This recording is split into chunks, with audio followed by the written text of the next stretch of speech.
Hi, everybody. My name is Diana Chislett. I'm a registered dietitian with Attune Nutrition, where I am part of a private practice. I also consult with THIRA Health, and we are going to be talking about intuitive eating today. But before we get started, I wanted to point out a couple of things. So first of all, this video, this um, talk, pardon me, will be recorded for future viewing if you can't make it live today. And you will be notified with an email when the recording is available to view. Second of all, today we are going to have people who are attending ask questions throughout the session. So please, if you have any questions, let me know, show your faces on camera, feel free to interrupt me. This is time that I want to be beneficial for the viewers. I want you to learn something. I want you to figure out how you can incorporate today's topic into your own life. So please don't hesitate to interrupt me and know that you will be recorded as well. So that's a little heads up for you, but don't be shy. Today is the second installment in Sound Bites. And next week is going to be brought to you by Ann Holler, who's a therapist with THIRA, and she's going to be focusing on the wellness piece. So less about nutrition, more about mental health. So tune in then and see what Ann has to say. Anyway, I think we can get started. So next slide, please. Like I said, today's talk is about intuitive eating. And this is a topic that I hear brought up often. I hear it brought up by clients. I hear it brought up by providers. I think it creates a lot of curiosity of what is intuitive eating? What does it mean? And sometimes when I hear people talk about it, I realize that just like a lot of buzzwords, we throw it around, but we don't always have a really good concept of what it means. And I think in order to be able to really adopt intuitive eating into your lifestyle, you really need to know what it means. And we want to discuss that today. But I do want to let you know that today is just part one because it is a big topic. And can bring in a lot of different issues. Um, Diet culture, fat phobia, thin privilege, all of those good things. And those are big words with big concepts and big definitions. And there are books and podcasts devoted to these subjects. So today, because we don't have all the time in the world, I just want to introduce the concepts. And then next time I'm here in 2 weeks, then we will introduce part two and delve into this concept a little bit more. So again, please feel free to ask any questions. I love discussion. I love hearing from people how they feel about some of these buzzwords, maybe some of their experiences with them. If you're a provider, it could be some of the experiences that your clients have had with them. So great for discussion. So here we go, part one. So intuitive eating was developed in 1995 by two dietitians, and this is the cover of the book. So I encourage you to look it up on Amazon or in the bookstore, wherever you buy your books. It's been around for almost 30 years, but I feel like I haven't really heard a lot about it since maybe before the last maybe 5 years, despite the fact that I have been practicing in eating disorders for about 12 years. So, like I said, I feel like it's a term that is becoming more commonly known as a response to dieting, and we're going to get into that in a couple of minutes. But really, intuitive eating is known as an anti-diet movement. So it's all about honoring the body and honoring the body's cues for hunger and fullness, honoring what food tastes good, honoring all the different reasons that we eat food, because we know it's not just for nourishment, but it's also for celebration. It's also to help our emotions. It's also because it tastes good. Everybody has their own personal reasons for why they eat. And really what it was based on or initial research that created the movement was research around kids and the fact that most kids I mean, there's always going to be exceptions to the rule, but most kids can regulate their own bodies with food. So think back to little kids that you know running around, busy, all these developing brains, all this curiosity. They eat when they're hungry and they stop eating when they're full.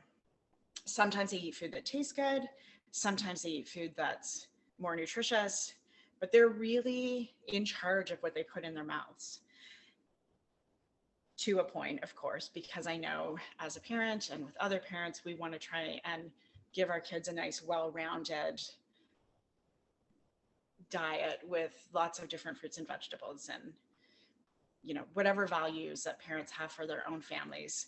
And that's not what's really important right now, but really what we want to focus on is just that idea of what would life be like if we just allowed our bodies to choose what we wanted to eat instead of being influenced by diet culture, being influenced by social media, being influenced by the thin ideal. All right, next slide. So, what is intuitive eating? So, I'm going to tell you at first what it's not. It's not a diet, as I've talked about. It's not a diet. It's not restrictive, so it doesn't limit what foods you're allowed to eat.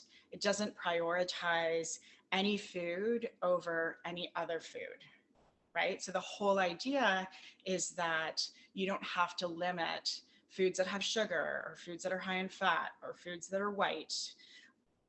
You can just eat what your body wants to eat. It is not about the thin ideal. So perhaps you've heard about the thin ideal. Generally speaking, diet culture will idealize a thin body over a bigger body, fat body. Intuitive eating is not about control. It's not about controlling what you put in your mouth. It's not about controlling the amount of calories you have, how much exercise you have in your day. It's about just honoring your body. And it's not about food rules. So food rules are rules that we put on ourselves that generally are about restriction. They could be things like, I can't eat this today because I didn't exercise, or I can only eat this today because I will exercise. It's not about, I can only eat rainbow colored foods and I can't eat white foods because they don't have any nutrition in them. Right. So I think that food rules can be extremely damaging and are often a huge part of eating disordered eating and really structure what you can and can't eat. And they're often not really based on anything scientific. Intuitive eating is rejecting diet culture. So diet culture is a set of beliefs that values thinness, appearance, and shape. And it does this at the expense of health and well-being. So diet culture is often what is perpetuating eating disorder behavior. And it is super damaging. And it often creates feelings of shame and feelings of not being good enough, not being pretty enough. It is perpetuated in social media. It's perpetuated in movies and television. It's perpetuated on billboards. So it tends to be something that we, as members of Bellevue, Washington, America, North America, we eat up all the time because that's what we see firing at us all the time. Intuitive eating is nourishing the mind and the body. So it's eating foods that taste good, foods that we can enjoy, foods that we eat with other people. It can nourish the mind in terms of promoting joy, promoting wellness, promoting happiness. And sometimes those are the things that lead us to make decisions of how to live our lives without stress, more mindfully, etc. It also nourishes the body in terms of giving ourselves a whole bunch of different nutrients. And we may not get those nutrients every day, but when we look at our eating as a whole, we're generally choosing foods that have a whole variety of a nutrition profile. So we are nourishing ourselves despite the fact that we might not just be eating lean proteins and fruits and vegetables. And that's another thought that is perpetuated by diet culture. Intuitive eating is rejecting the ideal body. And in our society, the ideal body is a thin body. And this is a whole other can of worms that I would like to address in a future session. But what is the ideal body? What is fat phobia? How does that show up in our culture? And how can we change our own minds as we figure out what do we want for ourselves, right? Do we want to live under the pressure of diet culture, or do we want to start valuing all bodies as being good bodies? So again, a huge topic and more to come on that. It's about honoring your body, right? It's about eating food that tastes good, as I previously mentioned. It's about moving in a way that feels good. It is about choosing to do whatever your body wants to do in that moment. And what that does is opens us up to other opportunities. So instead of feeling like, oh, I have to set my alarm for 5:30 in the morning so I can go to the gym for an hour and a half, maybe instead it's choosing, I'm going to lay in bed, or I'm going to get up and I'm going to spend time with my family, and I'm going to get some exercise later when my body feels like doing it, and maybe after I've had breakfast. Just one example. It's also exploring hunger and fullness. So when we are embracing diet culture, and when we are constantly thinking about how do we restrict what we put in our bodies to achieve a thin ideal, we really start forgetting about our own biology and our own bodily cues, including hunger and fullness. So intuitive eating is about hearing your body, listening to your body, and acknowledging, hey, you know what? I'm hungry. I'm going to eat something. Instead of, wait, I'm hungry, but it's not quite time for a meal, or I just ate an hour ago, so I better ignore it. Right. And it's also about the idea of eating until I'm recognizing that I'm full. I may want to continue to eat past fullness because something is tasting really good, or I'm at a really special restaurant and I don't get this type of food very often. Or it might be, you know what, I've actually had enough and I'm going to stop eating right now. So it really opens up a wide range of feelings and exploration, and it creates a lot less stress because we're not always trying to measure our food up to a certain ideal. We're not always trying to measure our bodies up to a certain ideal. All right, next slide, please. So what's wrong with dieting, right? So as we know, intuitive eating is like the opposite of dieting. What is wrong with dieting? Now, again, speaking of can of worms, I might be opening up a big one here, and I may definitely start to create some debate in people's minds, and that's totally fine. However, I'm going to go over what's wrong with dieting in my mind as a dietitian who has worked with people with eating disorders for about 12 years. So diets generally don't work. You may know people, or you may be one of those people who have been on a diet and have lost weight and met those goals for yourself, and that's great. Most people cannot sustain the weight loss that they lose on a diet, right? Because what happens is these diets want us to create changes in our lives for quick weight loss. Diets are generally unsustainable, and they're generally really restrictive. They're generally, hey, you know what? These are a whole bunch of foods that you're not allowed to eat. And depending on what that diet is, some diets are going to eliminate carbohydrates. Some diets are going to incorporate carbohydrates. So that's an example without getting too much into all the different diets.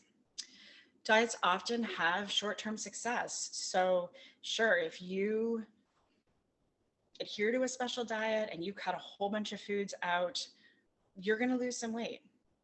And that's really addictive for a lot of people, right? But what happens when you start eating those foods again? What happens when you realize that you actually really do love bread? and it's not sustainable for you to stop eating bread for the rest of your life, right? Oftentimes, a diet, after it knocks off the initial weight, and as you start eating some of those foods that you stopped eating during this diet that you realize that you actually really do enjoy, as the weight starts to come back on, there's a huge amount of shame and failure and guilt. And those are terrible emotions that we put on ourselves as we tell ourselves we're not good enough, our bodies aren't good enough. And we end up then repeating the cycle of adhering to the next diet, trying to lose the weight, and then often regaining the weight. And that's called yo yo dieting. You may have heard of that term before. So I just want to throw out the stat that in 2021, the diet industry was worth $254 billion, which is a number that I can't get my head around because it's so big. And this number, this amount of money, is making the diet industry richer, and it's taking the money out of the pockets of people who are trying to adhere to this thin ideal, are being told that their bodies aren't good enough as they are and need to change. And so basically, we've got intuitive eating that says, you know what? Let's work on honoring our bodies. Let's work on rejecting diet culture. So by intuitive eating, by adopting that philosophy, by learning more about it, that money stays in your pocket to be spent on much more interesting and better things. And otherwise, people in the diet industry are just getting richer and richer. And in 2026, the number is projected to be $377 billion, which again is such a huge sum of money and is just based on people not feeling good enough about themselves. So I really have to question who wins. It's not the general public, it's the massive companies. It's social media, it's magazines, it's movies, it's billboards, it's diet, etc. All right, next slide, please. All right, so intuitive eating, where do I start, right? So there's 10 principles, and we don't have time to get into those today. And so that's going to be part 2 of this talk. But really, in terms of asking, where do I start? Try to be curious. Try to be curious. Ask yourself questions like, what do I want for my body? What do I want? What's important to me? What do I value? What do I want my future to look like? What do I want my future relationship with my body to look like? Am I telling myself that I can't travel because I don't feel like I have a good enough body to get out there and see the world and, you know, experience what life has to offer? Am I being held back by the fact that I think I don't have a good enough body, or that I'm too big, or that I'm not healthy enough, or I'm not good looking enough? Notice your hunger and fullness cues. So next time you wake up, you know, do what you do in the morning, but think about, am I hungry? Do I feel hungry? Should I be hungry? Did I just drink 3 or 2 cups of coffee? Is that why I'm not hungry? So think about the idea of our bodies working in a way that is they were made to be. So hunger and fullness, those are cues in our bodies that have been around since the beginning of humans. Think about the relationship with your body, as I said. How do you want it to look like? How is it right now? Are you happy with your relationship with your body? Are there a couple things that you would rather prioritize? Do you feel like you're under a lot of stress? Do you feel like you're hitting the gym when maybe you don't actually feel like hitting the gym? So think about what you want for your body, and think about, how can I tune my relationship with my body so I don't feel like I'm constantly looking at it in a negative light or feeling conflict about my body? Contemplate this idea of rejecting the diet mentality. You know, contemplate the idea that there are so many diets, and there's constantly more diets being sold to us because diets don't work. So we need the new magic pill, right? Think about the idea of just putting all of that focus and energy into yourself and thinking about what would actually make me feel good. And remember to be kind to yourself. Intuitive eating is a philosophy that takes some work to get used to. It's looking at your own judgments, it's looking at your own fears, it's looking at your own beliefs. And as we get personal, up close and personal with ourselves, sometimes those fears and beliefs can be overwhelming. You may feel like, oh my gosh, I'm never going to succeed. I can't do it. It's too much. I look at intuitive eating and learning about it like you would learn to play an instrument or you would learn a new language. You study it, you struggle with it, you have some successes, you have days that are easier, you have days that are harder, but you persist. So anytime we're learning something new, we don't usually learn it overnight. We have to take some time, and it's ups and downs, but eventually we get there. So as you contemplate, is intuitive eating something that I want to learn more about, that I want to understand more about? Be kind to yourself and keep an open mind and just really think about, would this make my life easier? Would this make my life more enjoyable? Do I want to have a better relationship with myself?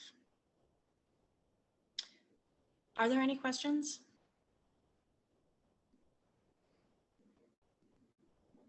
So I do invite questions at any time, like I said before. I do thank you and hope that you will join me in 2 weeks for part 2 of intuitive eating, where we're going to go over the 10 principles. Until then, thank you so much.